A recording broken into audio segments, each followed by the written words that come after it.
Okay, for my video today, I'm going to be giving a presentation on something that's been in the news lately. Uh, the war in, well, not really declared a war yet, but the annexation, if you will, of the area of Crimea in Ukraine. Now, this is a story that not a lot of people really know the entire background on and why Russia feels that Crimea is free for the taking. So I'd like to give a little bit of background on that. The Crimean Peninsula extends into the Black Sea, all but an island, except for a narrow strip of land in the north connecting it to the mainland. Russia has had plans to build a bridge across the strait.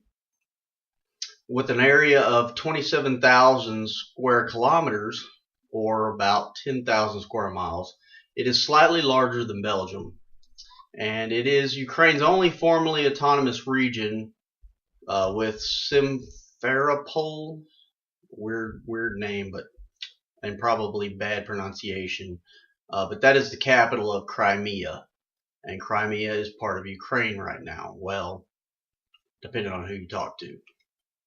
It's best known in the West as the site of the 1945 Yalta Conference.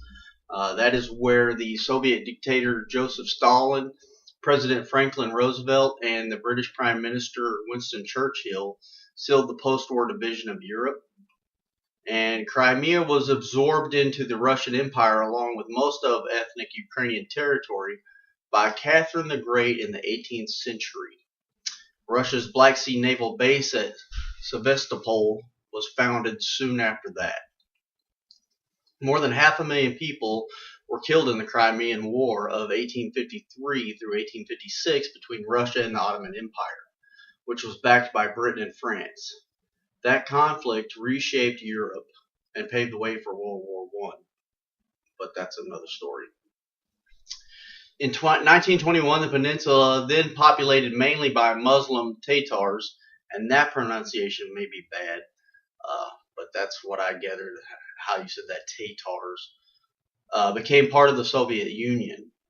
The Tatars were deported en masse by the Soviet leader Joseph Stalin at the end of World War II for alleged collaboration with the Nazis.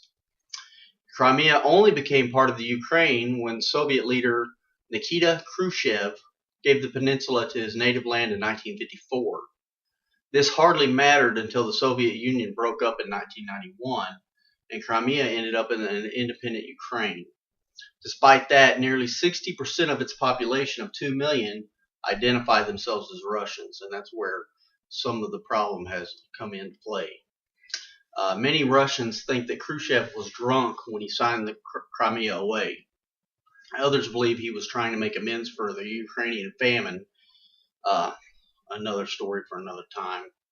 But the handover remains deeply unpopular with ordinary Russians, 56% of whom view Crimea as Russian territory.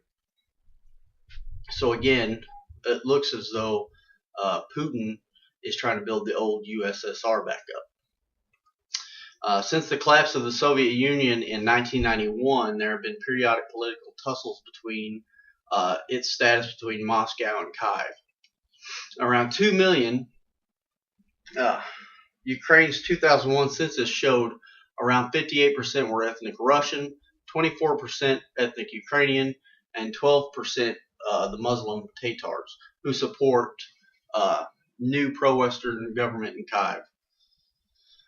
So a little bit about their economy.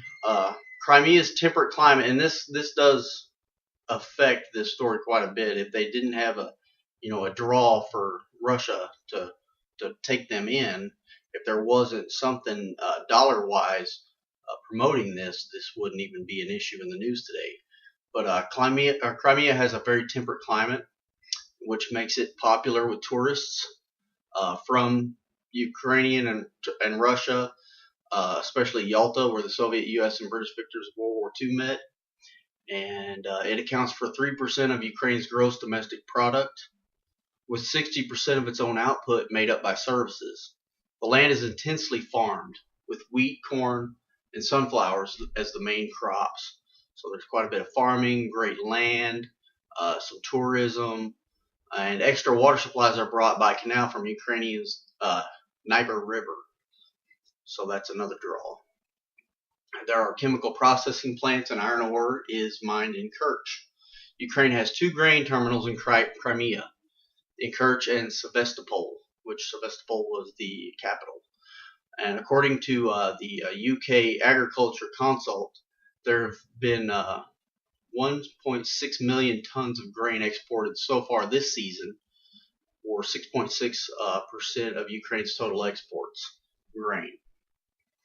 So on Crimea's southern shore sits the port city of Sevastopol, home to the Russian Black Sea Fleet again, and its thousands of naval personnel.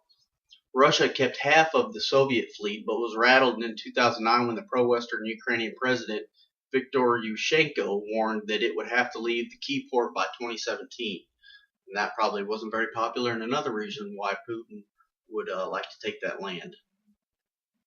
Shortly after pro-Russian Viktor